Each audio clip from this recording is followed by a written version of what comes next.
Hey everyone, Catherine Avery, Reservate Interior Design, and it's time for a video.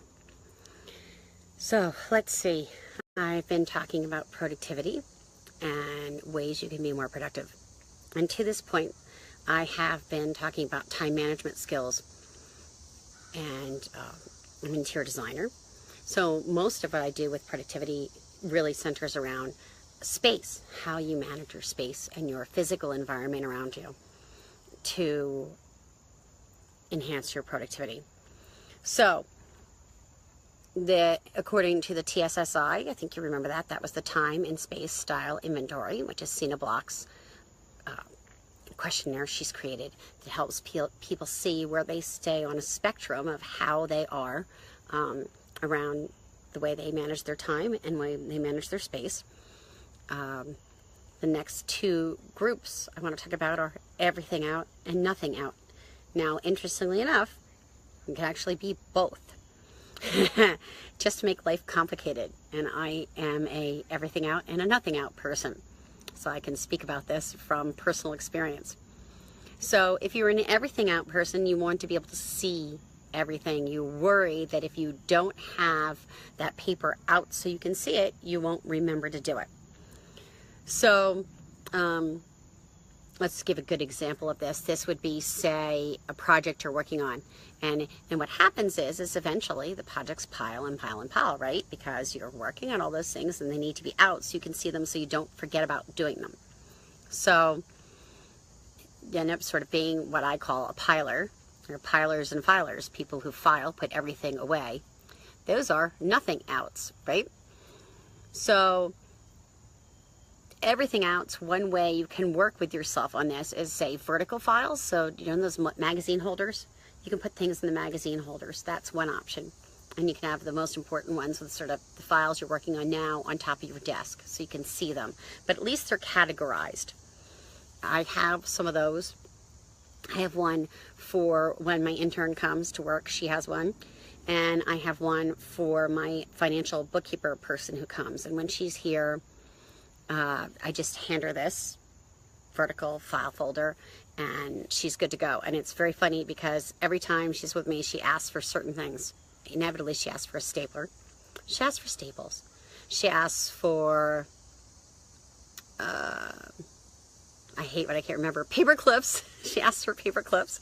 And so in that file folder or not, that vertical file are not only all the things she needs from a standpoint of financials, work she's done, a folder with receipts in it, any bills I might have to pay that she would pay for me are in there, but also a stapler, staples, paper clips. So and I think a notepad is another thing she always seems to ask for. So rather than freaking out that I don't have it ready for her, I just keep it in this file folder and it's always there for her ready to go. So all she has to do is grab the file folder and start to work. Hi, Diane.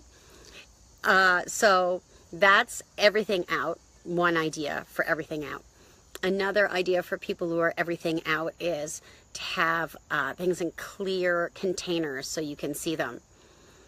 So your office supplies, to make them attractive, put them in clear containers on your desk and then you can see them all the time. That's another way you can deal with that sort of everything out mentality. Then there's the folks who are nothing out. And of course, there's people in between, all along the range, right? So, and there's no good or bad, okay? This is really important that people understand it's a judgment-free zone. You are who you are, and your style is who, you know, your style. And so we who are working in productivity and our designers, we need to design to your given style. So now I'm going to talk nothing out. So nothing out is they put everything away.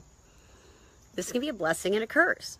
Sometimes what nothing outs do is they have company coming and it's easier to just shove everything in a drawer and hide it away and no one will ever know and it's stuffed in the closet. So you may go to a nothing outs person's house and everything is clutter-free, it looks just gorgeous, and then you open their closet and everything falls out. You may go to a nothing outs person and they're minimalists and they're clutter-free and God bless them, that's great. They have perfectly organized closets and everything's great. Not going to be super likely. So this is why I'm saying judgment-free zone. We can't say that a nothing out is better than an everything out. No one's better than anybody else. Everybody has their own individual style. So that is everything out and nothing out. which is a way that you manage your space. Tomorrow I'm going to talk about 2 more of the profiles that are along the continuum of space management.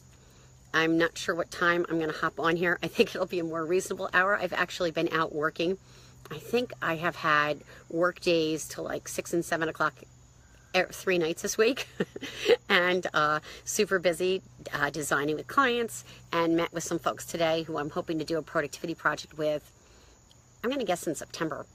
So it's been great to be so busy. I'm really excited about it. I'm thrilled that we still have these long days of light. I know someone just recently said that we've gone to 8:30 instead of 9:30. Please don't tell me that. I don't want to know. I'm in denial about fall. The weather is lovely here in Connecticut, and I'm trying to enjoy being outside for as long as I can. I hope you are too. And thank you for joining me. Again, Catherine Avery, Resovate Interior Design. We design interiors that resonate with your clients and employees. And we make sure that you have a productive workspace that helps your employees be their best. Thanks so much for joining me, and looking forward to chatting with you again tomorrow. Have a great night.